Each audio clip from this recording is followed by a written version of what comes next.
સંખેડા તાલુકાના ખુનવડ ગામની સીમમાંથી પસાર થતી પ્રતાપપુરા માઇનોર કેનાલમાં 10 ફૂટ જેટલું મોટું ગાબડું પડ્યું. ગાબડું પડવાને કારણે ખેડૂતો સિંચાઈ માટે પાણી મેળવવાથી વંચિત. તંત્ર દ્વારા તેનું સમારકામ ન કરાતા ખેડૂતોમાં રોષ. સંખેડા તાલુકાના ખુનવડ ગામની સીમમાંથી પ્રતાપપુરા માઇનોર કેનાલ પસાર થાય છે. આ માઇનોર કેનાલમાં આશરે 10 ફૂટ જેટલું ગાબડું પડેલું છે.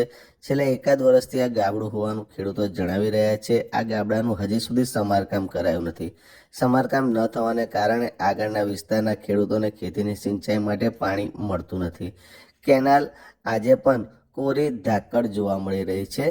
આ અંગે આ વિસ્તારના માજી સરપંચ જયંતિભાઈએ માહિતી આપતા જણાવ્યું હતું કે 10 ફૂટનું ગાબડું પડેલું છે આ માઇનલમાં, પ્રતાપપુરા માઇનલ, અને વરસ થવા ઉપર આવ્યું છે.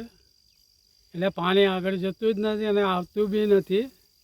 ખેડૂતો એટલા પરેશાન છે. અહીં કૂવાની કોઈ વ્યવસ્થા છે નહીં પાણી માટેની. તો આ સરકારી અધિકારીઓને કે જે કેનલના લાગવર્તાઓને કહેવામાં આવે કે આ કેનલ તાત્કાલિક રિપેર કરાવીને પાણી દરેક ખેડૂતને મળે એવી અમારી ઈચ્છા છે.